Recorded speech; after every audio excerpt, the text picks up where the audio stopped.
Nah, logika-logika permanen ini yang disebut kita nggak boleh ekstrim karena semua cerita dulu Nabi itu sah ya, sah itu meskipun itu nggak pilihan sah, sah mendoakan umatnya kena azab kayak zaman Nabi Nuh, Nabi Soleh. Kalau mereka nggak nerima ajarannya, tapi itu pun setelah mimba dima ja'atumul bayinat atau sebagian ayat disebut hatta ta'tiyahumul bayinat. Jadi sanksi itu setelah kita memberi penjelasan kebenaran itu terang welo-welo, sejelas-jelas mungkin. Logika yang nggak bisa ditolak. Itu baru sah kita mengkutuk, baru sah kita menyalahkan.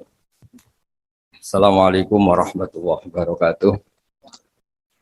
Alhamdulillahirabbil alamin wassalatu wassalamu ala asyrofil mursalin sayyidina Maulana Muhammadin wa ala alihi washabihi ajmain amma ba'du. Yang kita hormati bersama, yang sangat saya hormati Profesor Al-Habib Abdul bin Muhammad Baharun selaku Rektor Universitas Al-Ahqaf Yaman, teman-teman yang di Yaman yang sedang menuntut ilmu yang saya hormati, khusus selaku Suriah PJINU Mas Agus Asro Halim dan Mas Khosi An-Najah selaku Ketua Tanfidiyah, teman-teman thalabatul ilmi yang ada di Yaman. Biasanya kalau di Indonesia wasatiyah itu disebut atau diterjemahkan atau dialihbahasakan moderasi Islam. Di kamus bahasa Indonesia moderasi itu ditulis sebagai yang berkecenderungan tengah, berkecenderungan tidak ekstrim baik dalam perilaku maupun faham. Juga dijelaskan moderasi adalah sikap mau mendengar orang lain. Dan alhamdulillah berkahnya teman-teman di Yaman, saya punya kitab Usulul Wasatiyah, saya baca khatam, dan itu persis seperti keyakinan-keyakinan kita yang punya sanad muttasil sampai manhaj Wali Songo. Kita punya sekian kasus dalam sikap manhaji. Dulu perempuan itu tidak boleh belajar karena takutnya kalau belajar itu terus bisa nulis, bisa WA-an, terus takutnya bisa pacaran. Tapi lama-lama itu diketahui kalau terlalu lugu malah jadi korban, jadi objek karena mudah diakali, mudah dibully, mudah difitnah. Begitu juga dulu ketika perempuan jadi polisi itu pertanyaannya itu aktivitas lelaki sehingga perempuan tidak boleh. Tapi setelah mendengar beberapa kasus kriminal, misalnya pengedaran narkoba, itu banyak yang disembunyikan di alat-alat yang khasnya perempuan. Sehingga semenjak dijelaskan polisi, kalau itu narkoba disembunyikan di alat perempuan atau alat kelamin, kalau polisinya semua lelaki kayak apa? Sehingga terus mulai tahu pentingnya polisi perempuan. Begitu juga untuk ngecek kasus-kasus pemerkosaan. Itu kalau yang ngecek lelaki kebetulan tidak soleh, bisa tidak karu-karuan itu. Kriminalnya semakin banyak. Kedokteran juga gitu dan seterusnya dan seterusnya. Ini barokahnya mau mendengar. Jadi mendengar itu penting, meskipun pendapat itu kita tidak cocok, tapi kalau mendengar itu penting. Dan awalu hadatin itu ya diperdengarkan. Dulu Rasulullah SAW pertama jadi nabi itu ya memperdengarkan orang. Beliau at-tahaddi bin nubuwah, memaklumatkan diri kalau sekarang beliau itu nabi. Dan barokahnya memperdengarkan itu ada logika nubuwah yang didengar oleh orang-orang kafir. Kemudian sebagian mereka itu Islam. Karena logika yang terbangun sudah ada, mainstream sudah ada. Misalnya kalau problem banyak, resiko banyak, ya Tuhannya harus banyak. Maka pertama Nabi jadi Nabi itu digugat dengan kalimat aja'alal alihata ilaha wahida inna hadza lasyai'un ujab. Masa urusan kita banyak, kemudian Tuhannya satu. Kalau urusan kita banyak, Tuhannya harus banyak. Itu logika mainstream saat itu. Sampai Nabi bikin logika tandingan, yaitu kalau kamu jadi buruh dan majikannya banyak, semuanya minta dilayani, semuanya minta diturutin, Anda yang bingung. Kemudian mereka setuju. Terus Nabi memberi satu pemahaman, Tuhan kamu adalah majikan kamu. Rabbukum sayyidukum. Dan itu kalau banyak, kamu akan bingung karena semuanya punya hak merintah, punya hak negur, terutama punya hak memberi sanksi. Itu yang disebut dorobawo mathalar rojulan fihi syuraka umutasyakisuna wa rojulan salamal lirojul. Nah, logika-logika permanen ini yang disebut kita nggak boleh ekstrim karena semua cerita dulu Nabi itu sah ya. Sah itu meskipun itu nggak pilihan, sah. sah mendoakan umatnya kena azab kayak zaman Nabi Nuh, Nabi Soleh. Kalau mereka nggak nerima ajarannya. Tapi itu pun setelah mimba jima jaat humul bayinat. Atau sebagian ayat disebut hatta tak tiagumul bayinat. Jadi sanksi itu setelah kita memberi penjelasan kebenaran itu terang welo-welo, sejelas-jelas mungkin. Logika yang nggak bisa ditolak. Itu baru sah kita mengkutuk, baru sah kita menyalahkan. Sehingga semua nabi itu punya kemampuan fatona, kecerdasan yang orang itu nggak bisa ngilang. Dulu misalnya di fikih, orang Medina itu abkhosun nas, orang yang paling buruk dalam timbangan, orang yang sering transaksi tidak cash, tidak nakdan. Misalnya beli mangga masih pentil itu sudah dibayari dengan asumsi jadi mangga tua. Itu sudah perilakunya Ahlul Madinah zaman itu begitu. Terus Nabi datang, Ara'aita in mana Allahu as-samrah fabima astahilu ahadukum mala sahibi. Kamu menjual dengan asumsi itu sudah mangga tua. Kemudian mesti harganya mahal. Bagaimana kalau masih pentil sudah kena musibah, kena angin, lalu kamu mengambil uang itu atas nama apa? Atas nama mangga tua nyatanya yang didapat pentil, atas nama pentil masa iya harganya sebanyak itu. Akhirnya ada kesadaran bahwa muamalah seperti itu tidak sehat, tidak benar.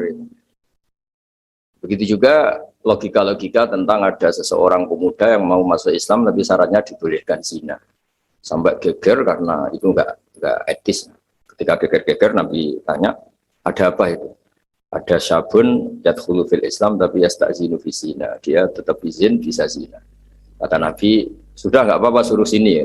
Setelah ketemu Nabi mau mengset ya, membuat logika yang luar biasa. Atau hibbuhu li bintik, kamu suka kalau punya putri kemudian jadi demenannya orang, jadi dizinain orang. Ya enggak. Kamu suka kalau perilaku itu ada di ibu kamu.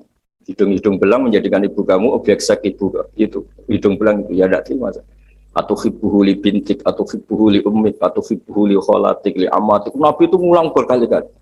Sampai muda tadi menyimpulkan betapa buruknya zina. Bagaimana kalau korban itu anak saya, ibu saya, bulik saya, budi saya, dan seterusnya.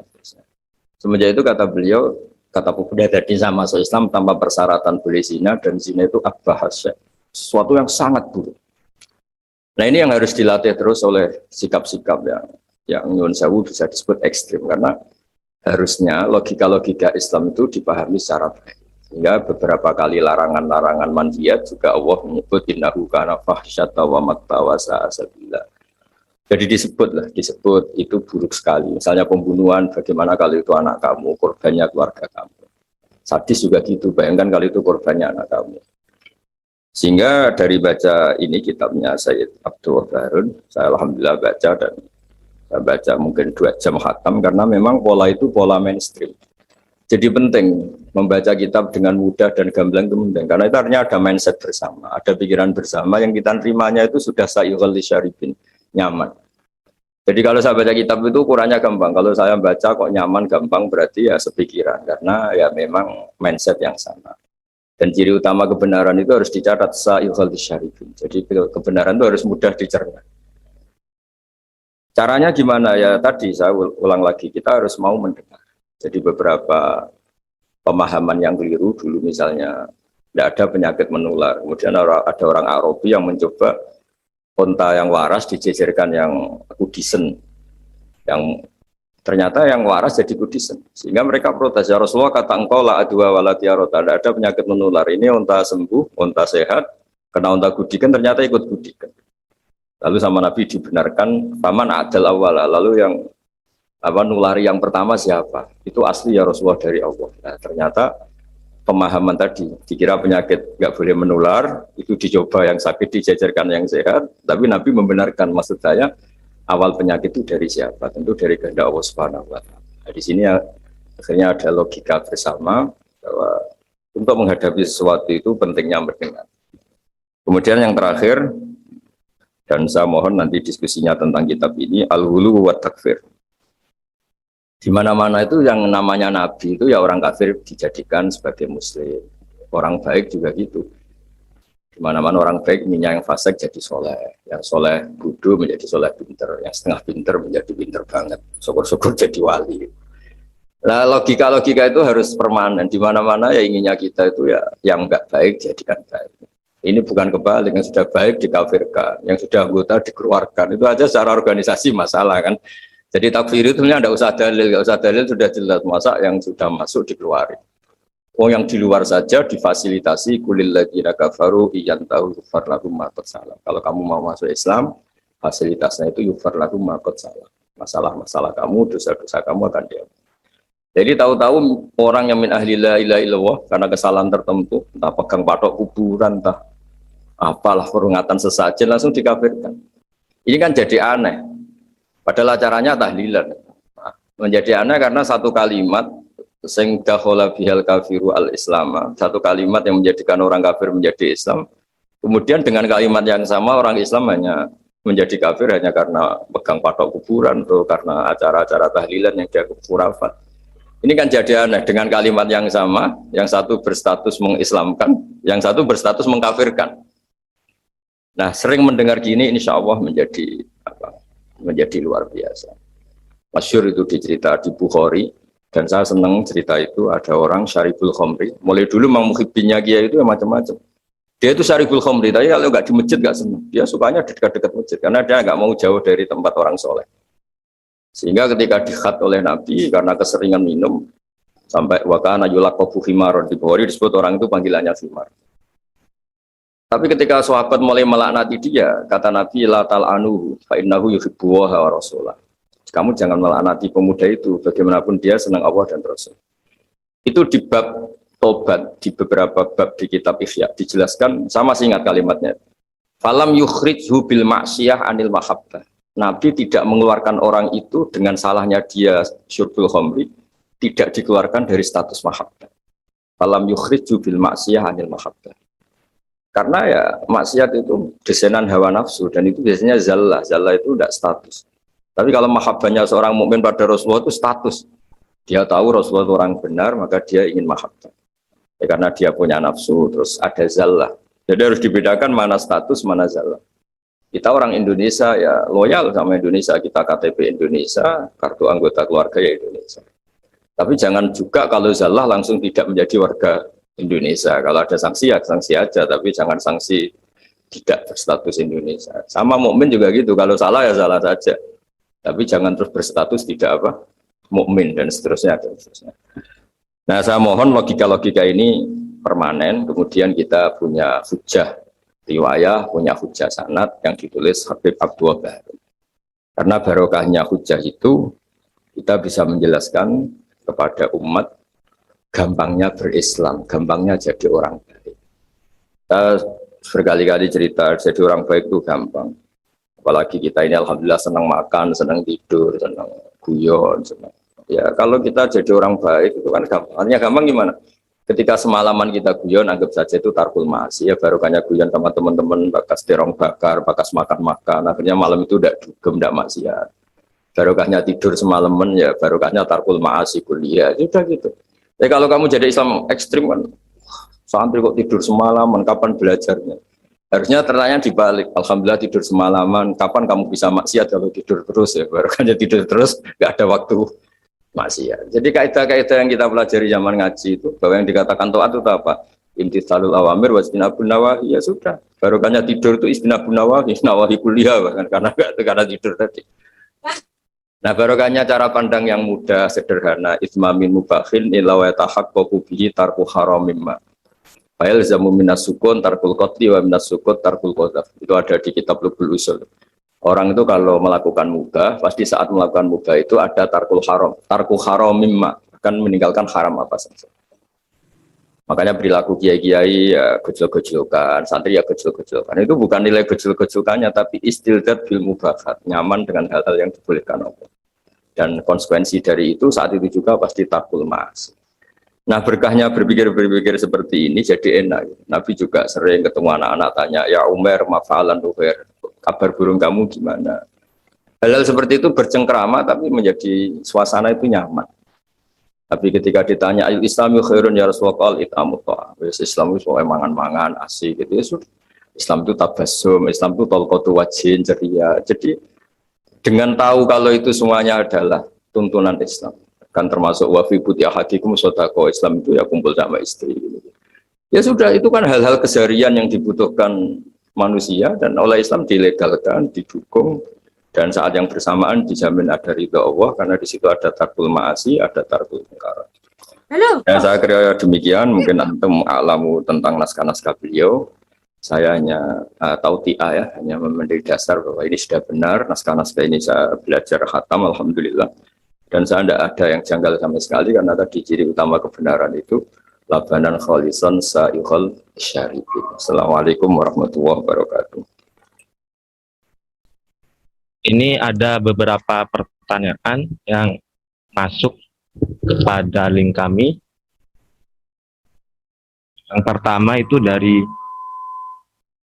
saudara Upi Ikhtar tentang Syekh. Beliau pengen bertanya tentang trik Rasulullah dalam menghadapi orang yang hulu biar hati ini terus adem dan tidak jengkel terhadap orang tersebut. Di pertanyaan tentang masalah Rasulullah menyikapi orang yang terlalu ekstrim atau hulu, bagaimana menyikapinya? Langsung kami serahkan kepada Gus Daha untuk menjelaskan. Bismillahirrahmanirrahim.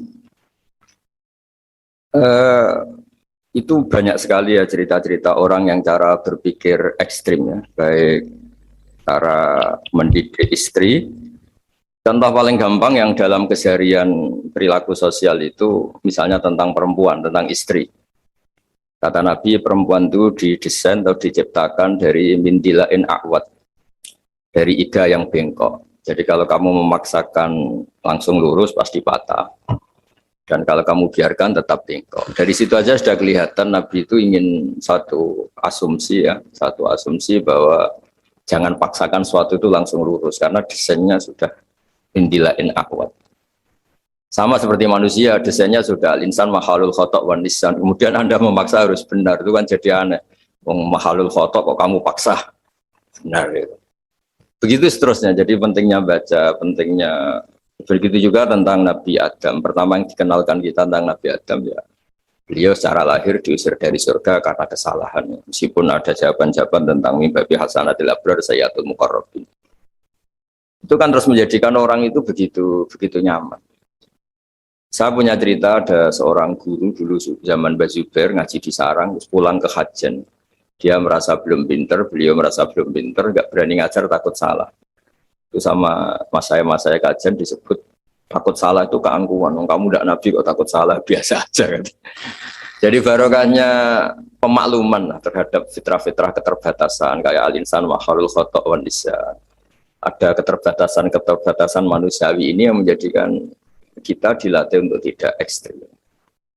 Terus kedua, kata Nabi, bayangkan kalau itu keluarga kamu, itu anak kamu. Mungkin kalau kita dimaki-maki orang atau disalah-salahin orang kita jengkel. Bayangkan kalau itu anak kita. Bayangkan kalau itu keluarga kita. Masyhur itu di versi kitab Hikam, Syarhul Hikam itu. Di antara kenapa Nabi Ibrahim disuruh menyembelih anaknya, ini versi Syarhul Hikam.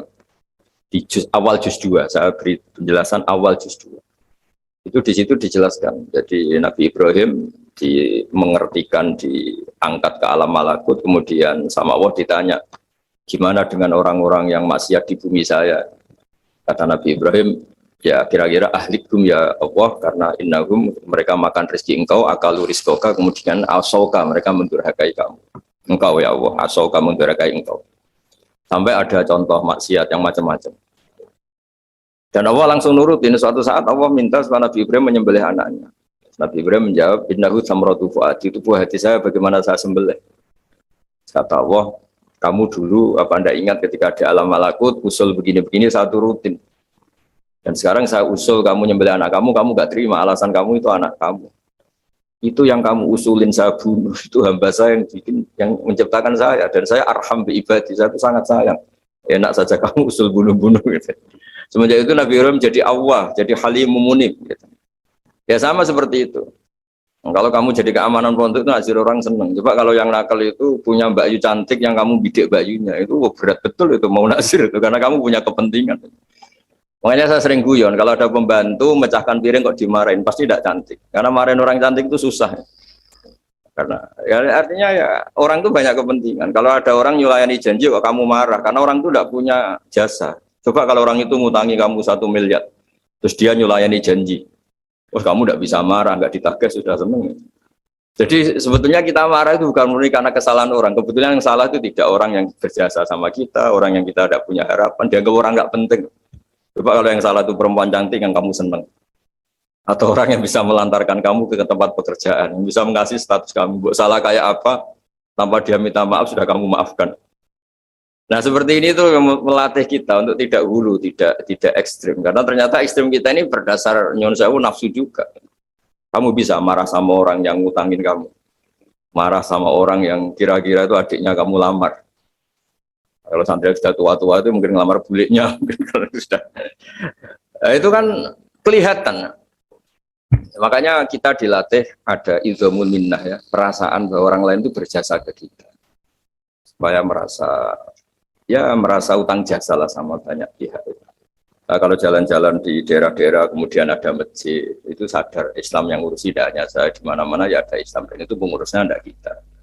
Kamu jalan-jalan di mana-mana kita yang keluaran pondok-pondok besar, mungkin melakukan Islam ya ngajar di pondok, di madrasah. Tapi yang di pedalaman sana mungkin hanya seorang mudin, bahkan seorang PNS.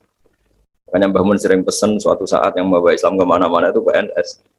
Karena PNS, barokahnya dia Muslim, dia di daerah tertinggal pun sama negara difasilitasi ada masjid, ada musola. Karena departemen-departemen di Indonesia pasti disediain fasilitas musola atau masjid. Barokahnya itu Islam menyebar di mana-mana. Karena konsekuensi dari pegawainya yang Muslim sama negara dibikinkan masjid. Dan barokahnya yang bikin negara semuanya tertata rapi langsung jadi. Coba kalau kita yang ke desa-desa tertinggal, kita sendiri miskin, mau cari sumbangan juga sama orang yang belum peduli sama Islam. Jadi kalau Anda dokter misalnya, masuk ke pedalaman Irian, karena Anda dokter Muslim, sama negara difasilitasi ada musola, ada masjid. Dan karena Anda tugas negara, dilindungi keamanannya di macam-macam. Makanya kata Mbak Mun, kamu harus tahu hak suatu saat yang menyebarkan Islam itu ya PNS. Ya tentu santri pastilah, santri kiai pasti. Tapi juga kita nyadari di beberapa negara non Muslim ada masjid besar ya bawaannya kedutaan, karena kedutaannya Muslim, kedutaan kita Muslim, barokahnya itu dibikinkan masjid. Itu juga mahasiswa-mahasiswa akhirnya ikut punya masjid di beberapa negara Eropa, di Amerika Latin itu barokahnya ada kedutaan Muslim, misalnya Indonesia atau Arab Saudi. Terus diberi fasilitas agama dan seterusnya. Dari cara mengakui orang lain itu terus berpikir ekstrim, tidak, ternyata yang kontribusi pada Islam itu banyak, yang menyebarkan Islam ke dunia itu banyak. Barokahnya itu kita tidak mudah menyalahkan orang lain, tidak merasa paling mengawal Islam, tidak merasa paling berjasa. Ya saya kira demikian. Ya masih sekali lagi ya, sudah cukup ini, sudah pinter kok tanya. Dari via YouTube tentang bagaimana konsep wasatiyah dalam membela negara. Bagaimana cara kita atau ajaran wasatiyah dalam hal-hal yang berhubungan dengan membela negara. Semoga kepada beliau. Bismillahirrahmanirrahim. Kalau wasatiyah ya sampai level berbeda negara ya, beda komunitas. Sebetulnya ada membela negara. Oh, membela dalam negara. Ya. Melihat dari negara tersebut. Kalau sampai membela negara dengan arti menjaga wahdatil ummah, ya kita tetap pakai fikih saja. Misalnya kita tetap senang kalau al-mu'min itu siapa, al-muslim itu siapa. Al-muslim itu man salim al-muslimun min lisanihi wa yadihi. Orang Islam itu orang yang orang lain itu tidak mendapat kesulitan karena perilaku dia ya, baik perilaku lisan maupun perilaku min lisanihi wa yadihi. Jadi kita dukung stabilitas negara. Kalau negara ini kacau juga orang Islam dari pekerjaan susah. Kalau negara stabil kan tidak yaktulu ba'duhum ba'da, tidak saling bunuh, tidak saling apa. Tapi kalau barokahnya kita dukung negara dengan makna stabilitas terjaga kan, yang orang-orang miskin bisa kerja di pabrik, guru-guru bisa ngaji, orang Islam bisa sholat nyaman. Jadi sebetulnya mencari dalil-dalil gitu itu mudah. Dalam keseharian kita pasti Komitmen pertama orang di biat Allah atau akhdul mitsaq itu ya latas fikuna dima'akum wa la tukhrijuna anfusakum min diyarikum. Orang tidak ditumpahkan darahnya, tidak diusir atau tercerabut dari komunitasnya. Caranya gimana? Ya negara ini harus stabil. Nah, caranya stabil gimana? Ya kita tidak ngambil sikap-sikap yang kontraproduktif, yang ekstrim. Tapi semua itu tetap demi aturan yang diterapkan Allah dan Rasul. Itu siapa? Al-Muslim, man salimal muslimun min lisani wa yadi. Atau orang mukmin itu siapa? Mayyak manu jaruhu bawa ikohu. Orang mukmin itu orang yang di sekelilingnya itu merasa tidak akan kenapa-apa. Mukmin juga gitu, man amina, orang yang di sekelilingnya juga yakin nggak akan kena musibah karena dia. Nah, hal seperti itu, dalil-dalil seperti itu memang harus dihafalkan sehingga tertanam di hati. Jadi sebenarnya Islam itu gampang sekali, mudah sekali karena fitratallahi allati fatarana sa'alaiha. Saya lama sekali hidup di Jogja, ya sering ketemu pakar-pakar di Jakarta. Itu mereka berpikir jelimet kayak apa? Asal itu maslahat, pasti padanan itu dalam Islam itu ada. Karena Islam ini sudah sempurna, al-yawma akmaltu lakum dinakum. Sehingga ya cara bernegara kita ya gampang saja, cara bernegara kita ya kita jangan bikin problem untuk negara ini yang ganggu stabilitas. Kalau stabilitas terganggu, potensi yaqtulu ba'dhum ba'dha, potensi saling keos, saling bunuh, terus orang juga cari pekerjaan susah, cara hidup sosial jadi kacau. Nah, saya ingin hal-hal seperti ini tertanam sehingga kita bernegara itu ya tetap diilhami atau dipandu oleh hukum-hukum Allah Subhanahu wa taala. Sebut apa mangkana maitan fahyanahu wa ja'alna lahu nuran yamshi bihi finnas. Jadi Allah tidak ngendikan fil madaris wa fil masajid, tapi ngendikan yamshi bihi finnas, nuran yamshi bihi finnas. Kita ketemu siapa saja itu dipandu nur. Misalnya saya ketemu orang bodoh, wajib aliyah ta'limu wa irsyadu. Saya harus mengajarkan dia. Ketemu orang fasik, dulu semua nabi kalau ketemu orang fasik inginnya ya membina dia. Kalau enggak ya da'alahu, didoakan. So Allah mahdi qaumi fa innahum la ya'lamun. Ketemu orang yang nyon sewu mudabdabin, enggak jelas seneng kita atau enggak, ya enggak perlu diteliti dia seneng apa enggak. Kata Nabi, saya diperintahkan Allah tidak untuk angkuba quluban nas, tidak untuk meneliti hati manusia. Sehingga dengan cara seperti itu Anda bernegara di Indonesia atau sedang jadi tamu di negara lain karena kita belajar hukum-hukum yang kamu fahami itu tetap memandu Anda. Disebut nurai yamsi bihi finnas. Selalu membawa nur yang kita bawa kemana-mana saat kita ketemu komunitas yang macam-macam, pengalaman yang macam-macam. Makanya saya semohon-mohonnya tradisikan menghafal, itu sanad kita. Guru-guru kita di sarang, di mana-mana, keluarga saya sendiri. Nomor satu itu hafalan. Karena barokahnya hafalan itu misalnya kita mau menyakiti orang lain atau bikin sesuatu yang jadi bumerang ya bagi bangsa ini, langsung ingat al-muslim man salimal muslimun min lisanihi wa yadihi. Jadi intinya terbiasa berpikir supaya kita jadi orang Islam yang benar-benar orang yang salimal muslimun min lisanihi wa yadihi. Ya saya kira demikian dan mohon maaf atas segalanya. Assalamualaikum warahmatullahi wabarakatuh.